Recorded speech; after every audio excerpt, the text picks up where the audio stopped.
Are you looking to find your first home here in the Bay Area or looking to upgrade or downgrade? Well, I'm sure you're going to be starting to go to open house to check out home. So here are some tips that you cannot miss when you start going to open house. Hi there, my name is Thuy, Tran, Bay Area Realtor. So whether you're looking to buy your first home or if you're looking to upgrade to a bigger home or downsizing and finding the next right home, I'm here to help. So let's get on to it. What are some of the tips that I would share with you so that you can maximize open house? Right? Usually when it comes to home buyer, whenever you decide, all right, I'm gonna go buy a home. Usually most people will start going to open house and taking a look at homes. So one of the things that I always recommend my buyers that have a list of homes that you're gonna see.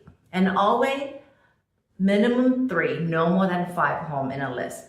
Right? Because when you do a tour of open house, if you are seeing too many, you will become confused and every home's going to start looking the same. If you're not seeing only 1 or 2, you're not seeing enough to really get a sense of how the market or get a sense of what type of home you're looking for. So typically the sweet spot is between 3 and 5. That's my first tip.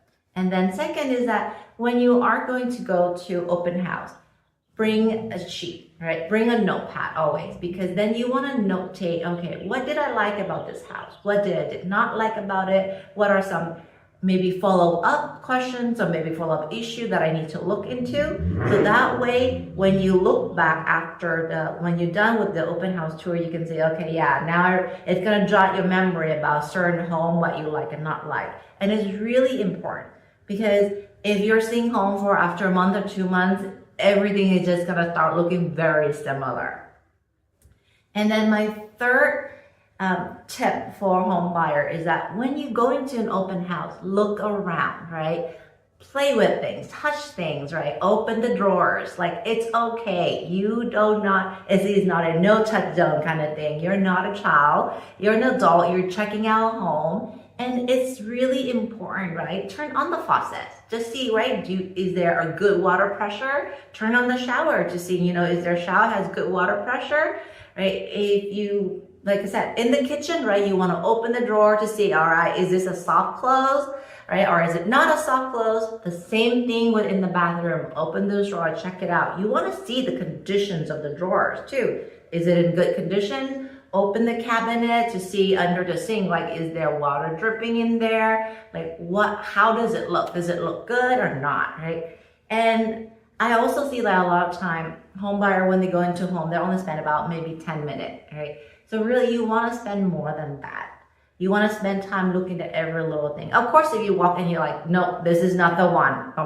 Turn around, walk the other way. That's fine. But if you walk into a home and you're like, this might be a potential, I would say spend a good 45 minutes to an hour, right? Just explore everything. And a lot of time, I find that buyer only look at things that are at eye level, right? You want to look beyond that. Like, you want to look at things that are up above. You want to look at things that are on the ground, right? Why is that? When certain home built in the pre-age 70s, 60s, a lot of time they're popcorn ceiling. You want to know that because that's going to be a cost to remove that. Right? You want to look at the ground. You want to look below level to see how is the conditions of the floor, how is the grout, is it pretty good? Are there scratches on the floor? Is it hardwood or is it laminate? Is it vinyl? All of that matter for when later on when you do move into the home. And when you walk out into the yard too, look around. Like, is there an electric pole around? Is there an electrical in the yard of the home you're looking at? Or is it next door? Is it in the middle of the yard? Where is that? I mean, there have been times when one of the homes that I lived in the past, I was so enamored with it, I didn't realize that there's like a giant electric pole right in front of the house until afterward. So you really want to learn from my experience and make sure you take a good look, spend the time, right? And last and not least is like, talk to the neighbor, right? They live in that street, they live in that neighborhood, they know more than you, more than the Facebook, more than what Google is going to tell you. And go with your realtor, right? Your realtor is going to be happy to check you to talk to the neighbor. And I do that with my client all the time. When my client goes, do you think this is a good neighborhood? How is this neighborhood? I mean, like, let's go ask the neighbor. And we will walk down the street and we see somebody's walking, then we'll walk up to them and we'll say, hey, like we're looking to buy into this neighborhood. It looks really lovely. Can you share your experience living here? Or I would take them to the next door and be like, knock, knock, hi neighbor, right? The same questions again. And you will find that actually most people are very nice. They're happy to share their experience living there, and they can tell you what they like and what they don't like. And who knows, a lot of time with homes here, lots of people are living here 10, 20, 30, 40. Sometimes I even meet neighbors that been in their home since like 1960, like the original owner. So they have seen the neighborhood transform throughout the year. They can even tell you who just moved in here, how long that neighbor has been in that house. They can tell who they don't like, who they do like, what are all the trouble, what are all the good things that are happening in that neighborhood. So really important, if you like a home, make sure to talk to the neighbor and get their take on the neighborhood. So those are my tips for having a phenomenal experience at open house. And oh, by the way, right, what to expect when you go into an open house. Usually you're gonna have a host, right? It's the realtor that is hosting the open house, and generally they'll ask you to sign in. And why do we ask people to sign in? Well, you are a complete stranger that is walking into a house of the client, and we want to know who's been here. And for us, it's also a way to track and say like, all right, so-and-so, we had this many group came through. These are the people that came through.